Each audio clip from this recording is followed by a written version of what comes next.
All right, so rapper Desiigner was recently sentenced after he pled guilty to obscenely and indecently exposing his genitalia in a public place. And interestingly enough, this was a federal case, and I'm not sure if you knew, but most crimes are actually prosecuted at the state level. So your local district attorney is going to be the prosecutor in most cases. But when you have cases where there's federal jurisdiction, such as if something happens on a military base, if you're crossing state lines. So a lot of times in drug cases or sex trafficking cases, if you're going from California to Arizona or New York to New Jersey, that's when something that would normally be state becomes federal.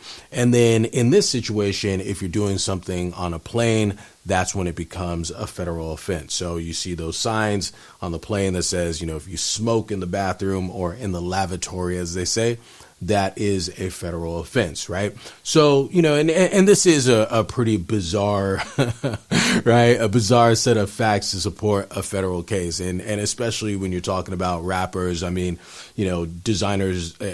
I'm not really that familiar with his music outside of Panda and Timmy Turner, but I don't know him to be a gangster rapper. But usually when you're associating gangster rappers and federal cases, you're talking about RICO, so you might have drug cases, things like that, Young Thug situation, and that's a RICO case that happens to be a state, it's a Georgia RICO case, but nonetheless, those are the types of facts. You might have violent crimes, drug crimes, things like that. Not from masturbating on a plane. Hey, do me a favor and let me know in the comments below, what was your initial reaction when you heard this news story? As a defense attorney, as you're looking through the case, you're looking to see, what's going to be the defense angle? What are we going to use in order to get the best possible result for our clients? And so sometimes there might be some sort of factual defense, right?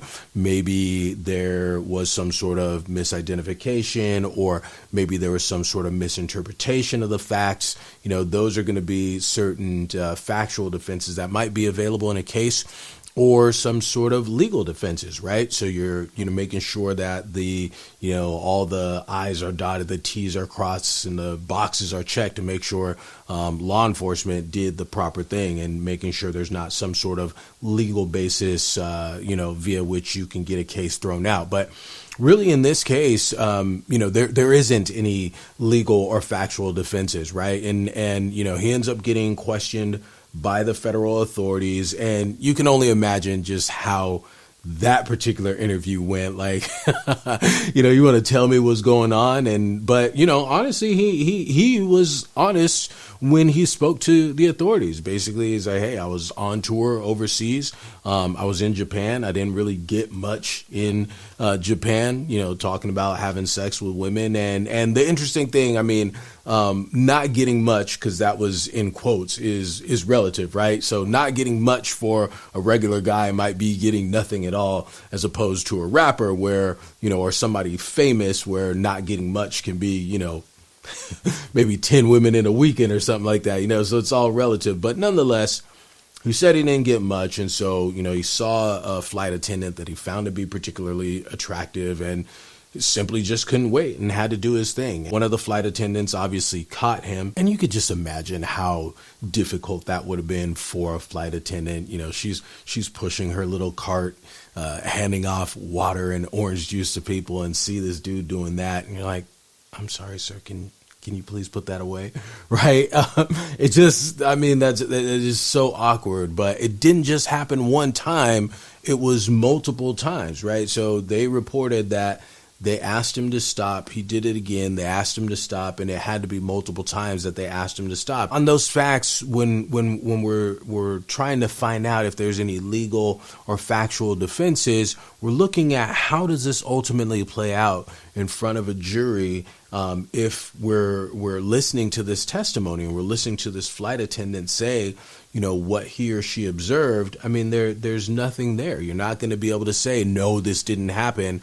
There probably were multiple attendants, on that crew that, responded to this incident, and, there just wasn't going to be anything there. So the defense attorney, essentially played his only hand, and that was putting this in its proper context and probably doing everything that they can to demonstrate that something like this wouldn't happen again. And so, Desiigner himself had taken to Instagram pretty early on after this news story broke, and, basically said, hey, I for the past few months, I've been going through it. I've not been okay. I'm struggling to come to terms with what's going on, and, really getting out in front of this, I think you could say from a PR standpoint, but also just being able to, add some context and some reasoning behind, again, this bizarre news story that comes out, because that's embarrassing too, right? I mean, as we look at things that happen with celebrities,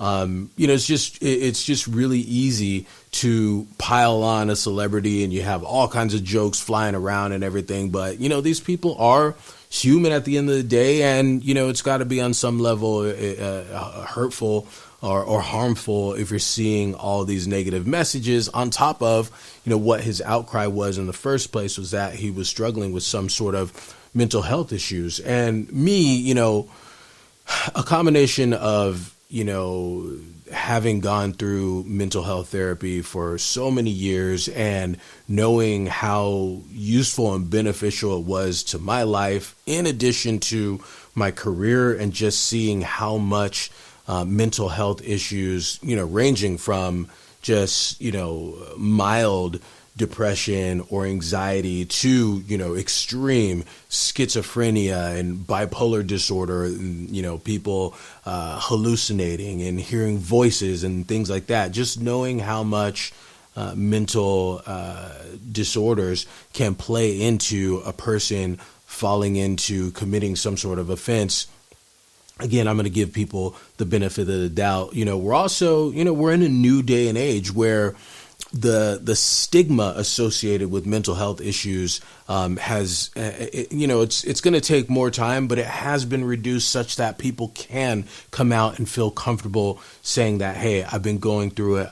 I'm not okay. I'm suffering from depression. I'm suffering from anxiety, or whatever the situation is. And for him in particular, it looks like there were mental health issues. He had reported that he was, going through exhaustion, dehydration. Those are two things that you really have to stay on top of for everybody, right? You should be getting really good rest. You should be getting water in, and that's just good for, stable, mental and emotional and physical health. And I think it's also easy to say, well, hey, I get tired too. I'm thirsty too, right? I'm not going to go and get on a plane and start going to town on myself. And, I get that. But, it was a combination. It wasn't just that. He had mentioned that while he was on tour, he ended up going to the hospital. So he was hospitalized while he was on tour. And I'm sure his defense attorney would have done what they needed to do in order to get those records. There probably would have been some sort of diagnosis. I don't know if he actually saw a mental health therapist, whether that's a psychiatrist or a psychologist or anything like that, or it could have just been the physical exhaustion that he was suffering from. But, it does go to show that there was something going on that would have altered his condition, leading to him being in the state that he was in. Additionally, he had said that when he got onto the plane, he was under medication. If you're on a new medication, that can affect you. That can, and if you're in an altered mind state, hey, your inhibitions might be lowered. You might be in a situation where you end up doing something that you otherwise wouldn't do. I don't know if he had, possibly mixed that particular drug with alcohol. I don't think that was reported, but hey, that's a possibility. But I think the big thing is that, it appears that he accepted responsibility really early on, and he showed remorse. And those are two things that are very, very, very important. And that's something that we as defense attorneys tell our clients, hey, if there's reason to, right? If you didn't do it, or if you're being overcharged, then obviously we're not going to advise you to accept responsibility. But if it appears, hey, they have you dead to rights, they have you on camera, or there's 5 different witnesses all saying that you were at the scene and you were doing what you're being charged with, then it doesn't make any sense to just drag things out. You should accept the responsibility early on and show remorse, show some humility. There's nothing worse, from a DA's perspective or a judge's perspective, than an arrogant defendant in a criminal case who refuses to accept responsibility, blames everybody else, is not remorseful at all in their actions. Those are the people who the DA and the judges end up hammering because they just really haven't learned their lesson. But at the end of the day, this was not the crime of the century. He was only sentenced to 2 years probation. And this is going to be a form of court probation. It's not like he's going to be checking in with a probation officer or anything like that. He has to do 120 days community service, which is obviously good for the community, whether that's going to a church and volunteering your time there, or a local YMCA or a Boys and Girls Club, something like that, and a $5,000 fine, which, at his net worth, that's just going to be a drop in the bucket. But the major issue in this case was whether Desiigner was actually going to have to register as a sex offender. And I think that there have been news outlets that have falsely reported that he was required to register. It's my understanding that he was not. And on this, in this federal case, he was not required to register.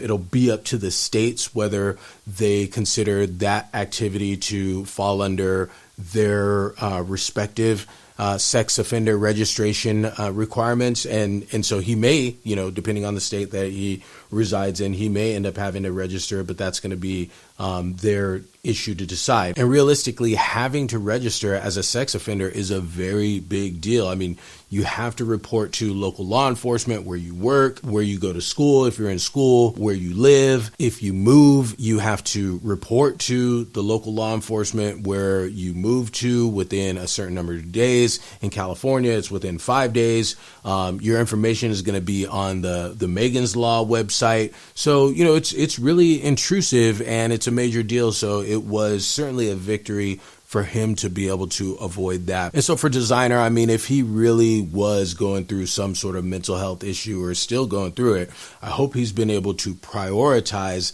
his mental health, put touring on pause, put the career on pause. You have the resources to be able to do that. And so you really need to, make mental health number one, because that just affects everything. That's going to be it for this one. Thanks so much for watching. Till next time. Peace.